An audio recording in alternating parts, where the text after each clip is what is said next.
నమస్తే, welcome to yo-yo TV. వైసీపీలో రాజకీయాలు హాట్ గా కొనసాగుతున్నాయి. సీఎం జగన్ ఎప్పుడు ఎలాంటి బాంబు పేలుస్తారో అని భయపడుతున్నారు. ఇటీవల కాలంలో నియోజకవర్గ ఇన్ఛార్జీలను మారుస్తూ వస్తున్నారు. ఈ క్రమంలో ఊహించని పేర్లు తెరపైకి వస్తున్నాయి. దీంతో పలు జిల్లాల్లో గందరగోళం నెలకొంది. ఇదిలా ఉండగానే తాజాగా జగన్ ప్రకటిస్తున్న కొత్త ఇన్ఛార్జీలకు టికెట్ గ్యారంటీ లేదని మరోసారి స్పష్టమైంది. ఈ మార్పు ఎఫెక్ట్ చిత్తూరు జిల్లాపై పడింది. జిల్లాలోని సత్యవేడు నియోజకవర్గం అభ్యర్థుల విషయంలో వైసీపీ అధిష్టానం మరో ప్రయోగానికి సిద్ధమైంది. 4వ జాబితాలో అభ్యర్థిగా తిరుపతి సిట్టింగ్ ఎంపీ గురుమూర్తిని సత్యవేడు ఎమ్మెల్యే అభ్యర్థిగా ప్రకటించారు. సిట్టింగ్ గా ఉన్న కోనేటి ఆదిమూలాన్ని తిరుపతి ఎంపీ అభ్యర్థిగా ప్రకటించారు. కొన్ని రోజులు సైలెంట్ గా ఉన్న ఆదిమూలం రివర్స్ అయ్యారు.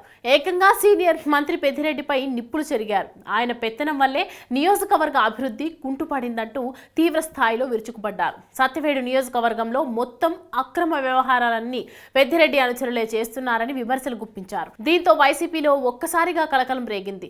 అనంతరం ఆదిమూలం టీడీపీ నేత నారా లోకేష్ తో భేటీ అయ్యారు. దీంతో ఆయన సైకిల్ ఎక్కుతారన్న వార్తలు గుప్పుమంటున్నాయి.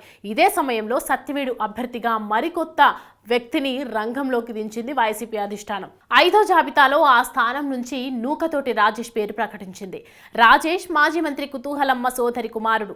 జీడీ నెల్లూరు కోసం ఆయన చాలా కాలం నుంచి ప్రయత్నాలు చేస్తున్నారు. పెద్దిరెడ్డి అనుచరుడుగాను రాజేష్ కు పేరుంది. ఊహించని విధంగా రాజేష్ పేరు సత్యవేడు ఇన్ఛార్జ్ గా నియమిస్తూ ప్రకటనలు రావడం అందరినీ ఆశ్చర్యానికి గురిచేసింది. మొత్తం మీద పెద్దిరెడ్డి తన అనుచరుడిని సత్యవేడు బరిలో దింపాలని జిల్లాలో వైసీపీ నేతలు చర్చించుకుంటున్నారు. ఇప్పటికే GD Nellore sitting MLA deputy CM Narayana Swamy అసంతృప్తిగా ఉన్నట్లు వార్తలు వస్తున్నాయి.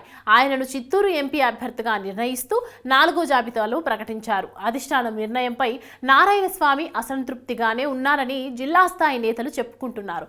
ఏదో ఒక సమయంలో ఆయన కూడా బర్స్ట్ అయ్యే అవకాశాలు ఉన్నాయని రాజకీయ వర్గాలు అంచనా వేస్తున్నాయి. చిత్తూరు ఎంపీ రెడ్డప్పను జీడీ నెల్లూరు అభ్యర్థిగా నిర్ణయించారు. దీనిపై రెడ్డప్ప కూడా హ్యాపీగా లేరనే వార్తలు గుప్పుమంటున్నాయి. తన కుమార్తెకు పూతలపట్టు అభ్యర్థిగా అవకాశం ఇవ్వమని ఆయన అడుగుతున్నట్లు సమాచారం.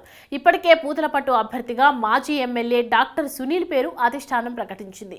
ఈ నేపథ్యంలో మరోసారి మార్పులు జరుగుతాయని అందరూ అనుకుంటున్నారు.